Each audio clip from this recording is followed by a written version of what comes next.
Hi, how you doing? My name is Tanner. Welcome back to the Horrible Show, the place where it doesn't matter what you got, doesn't matter what you've seen, it just matters, for God's sakes, that we're here.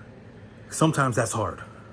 I've got me a Diet Coke, I'm trying to wake up. I hope you guys are doing good. I freaking missed you. Really, I don't do reviews because I'm not that eloquent. So we're just hanging out. I just wanted to hang out with you guys today. We're going to talk about the Exorcist Believer. But first, something to kind of liven up the mood. Let's talk about that. Deja de estar viendo memes, pendejo. ¡Hola verga, me vale verga, perro!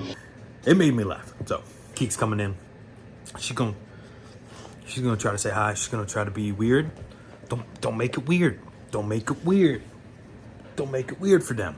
Yeah, I didn't shave. You know how oh, I thought she stepped on my glasses. First things first, I had the lovely opportunity to hang out with our buddy Daisuke. We went through all 13 of the Halloween franchise. It looks like I work at Wendy's from my headset.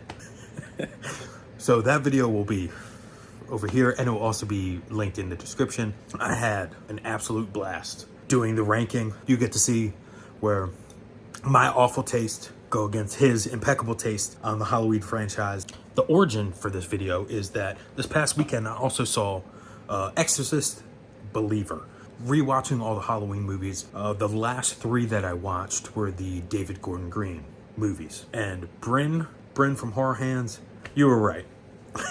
We had both made a video about being so upset about Halloween Ends. So I'm on record being otherwise known as a douche canoe a couple months ago, or whenever, watch it be a year ago, just talking smack about Halloween Ends. But I rewatched it and I actually enjoyed it quite a bit, and it's definitely not the last one, or is it, on my ranking? Watch it on Daisuke's channel. Exorcist the Believer. I want to say it's Exorcist Believer. Exorcist Justin Bieber. Did I hate it? Am I a hater? No. I thought it was really good, actually. I know I'm gonna probably get a lot of hate from that. I know a lot of people that made videos about it that got so much hate in the comments. But I want to know, and I want to hear from you. What did you think? What made you think that way? Yeah, I want to know. First off, I will say the cast, pretty great. I think the actors on both sets of family were great. I thought all the visuals were very good. There wasn't any cheap CGI. I thought all the visual effects and all the makeup effects were really good. I thought they were honest to the Exorcist series. The only qualm I have with the movie that I can think of is that, so David Gordon Green, him and his writing team or whoever, they like to do some monologues sometimes. They, from what I could see rewatching the Halloweens and then watching Exorcist Believer, they will show you a scene, and then about 50 minutes into the movie, if somebody harkens back to that scene, they'll show you again. For some reason. And I don't know if they use this to make the scene of dialogue more interesting, to harken back, to show you again what happened previously. I think that is something to tell you that you should probably rewrite the scene. Don't make it weird. Do you want this? Do you want this? And in my personal opinion, I think anything beyond a few sentences, anytime he does like a monologue or extended somebody talking, the worse that it gets. I am no writer, but you know, let's keep it short, because as a viewer, I want to be shown the symbolism through the act of film. I don't want it to be through a voiceover or an extended monologue or a narrator over scenes. I think the only person that's really able to do that is Martin Scorsese. Some people even give Martin Scorsese shit about that.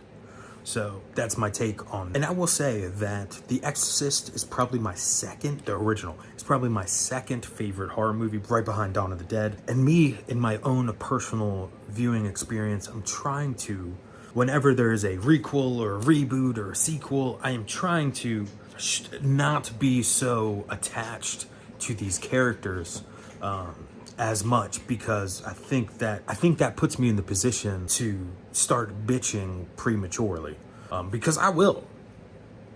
And at the end of the day, you have to do something with these legacy characters. I mean, it's got to be somewhat interesting. For the sake of being different, you can't always do the same thing, even if people don't like it. And I understand that. Like, I didn't mind The Last Jedi and what they did, because goddamn, it was different. You know what I'm saying? For the sake of being different, I will take something that's not very good, instead of the same thing over and over again. That will be debatable itself. So, Exorcist Believer, gets a thumbs up in my book. I can't wait to kind of rewatch it again. I hope all the backlash about the movie didn't cancel the sequels, because that's what's going to frustrate me for the most part, is that I want to see, I'm invested now. Shit, I'm invested now. David Gordon Green, you got my money for the most part. I want to see how it plays out. I saw how Halloween played out, and hindsight, I don't think it was too bad. It's also becoming very apparent that with these franchises and these legacies, that there's going to be no shortage of movies in the future. So why not make it different? Risk it now. Just going to be another one that's probably, if it sucks now, there might be another one that comes out that's good. So that's how I feel about it. They've been through 13 Halloween movies. What is this, 6 or 7 for The Exorcist? I'm sure there's going to be another one after this. I'm sure they're going to do something with it. So I'm not as worried that they're going to ruin the reputation, because the more they do that, and the more I start to acknowledge that it makes the classic first movies stand out so much more, and that their legacy can't be tarnished, because I think people are going to disassociate the movies even more the more that the sequels come out. So Bryn, you were right, buddy. So I was being a douche canoe. I don't think it's the best movie ever, but it's way better than I thought. All right, so what else? I got a couple last things. I got the Night of the Demons. I got all of them. And I've had the chance to sit down and go through the special features and go through these editions. And I think they are 100% worth buying. I would say these are some of my favorite releases for the year. I'm so glad that they got the rights to all 3. I think the third one is a bit of a snooze, but hell, to make it complete for your collection, I think it's worth it. If you don't want the sequels, I would say Night of the Demons, just the 4K, is a must-own.